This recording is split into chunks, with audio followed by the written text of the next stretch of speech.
Hey guys, welcome back to my channel. I forgot to film an intro, so if you want to see how I got this sweatshirt, then keep on watching.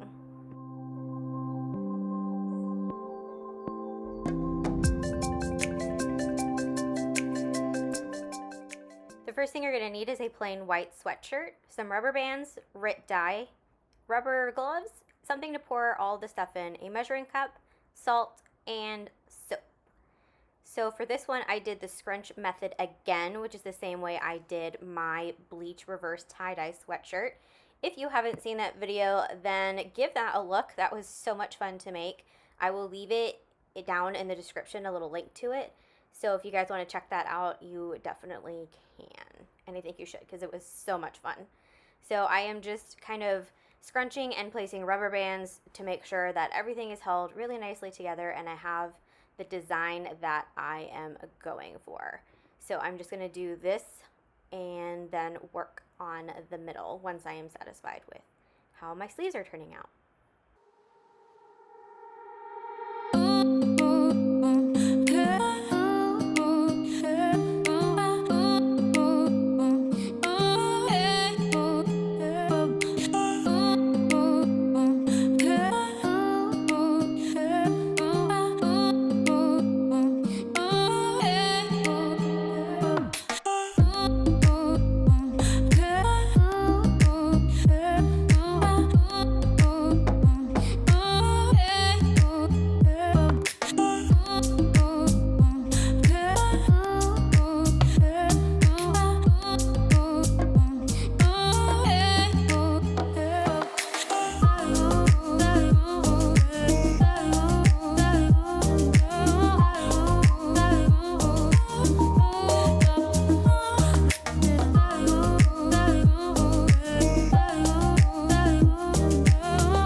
Now that I'm happy with the way that my sweatshirt is turning out so far, I'm going to get 2 cups of really hot boiling water. I just popped this in the microwave for a couple minutes until it started to get some bubbles in it. Then I'm going to add half a teaspoon of soap and stir that in really quickly, and then add 1 teaspoon of salt. Now, I don't understand exactly the science or the rhyme or reasoning why the directions call for this, but that's just what I did. And then I'm going to add 1/3 a cup of the dye to that really hot boiling water. Now, I will say I do recommend moving your garment before you pour that dye in, because it did get on mine and I did my best to blend it in, but it definitely, you can tell where that dye really got settled in. So I just stirred that really quickly, and now I'm just testing that color out on that paper towel to see how I like that. And I do. I like that kind of little brownie tan color going on. So I'm going to go ahead and pour that into my little bottle and begin to start tie-dyeing. I am really excited with how super easy this was, besides doing a little bit of deductive calculation, trying to decide how much mixture and salt and soap to add to it, but I think it turned out really nicely. And then I'm just going to begin squeezing that bottle and lightly drenching this sweatshirt in that dye. It's pretty simple, really easy, and definitely something that I'm going to do again because this was so much fun to do, and I really liked how the end result turned out. So I know that the color looks really dark and kind of weird, but I promise you it turns out really, really beautiful at the end. So don't be too alarmed by the color. It will fade a little bit when you do the rinsing and washing of the No other eyes reveal.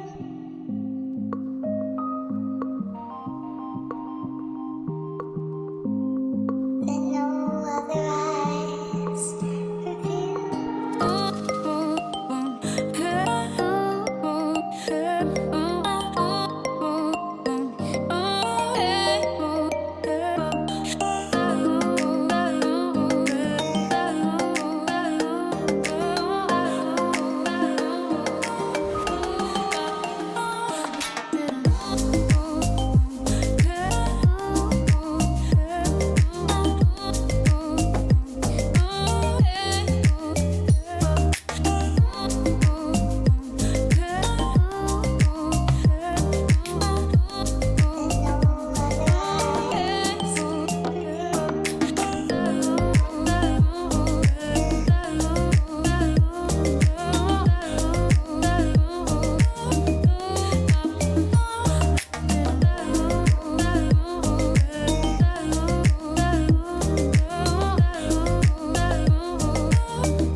now I'm going to set my timer for 20 minutes and let this cook until then.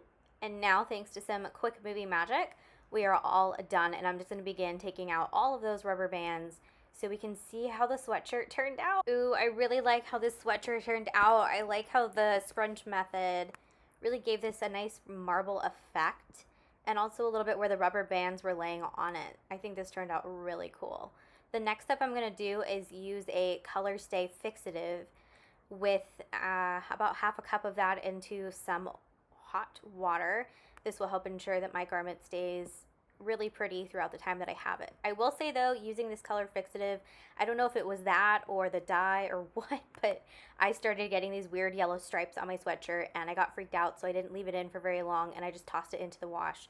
But alas, it came out just perfect and everything worked out in the end. So don't be alarmed, but that may happen. I'm not really sure. Maybe it's a weird thing, but anyway.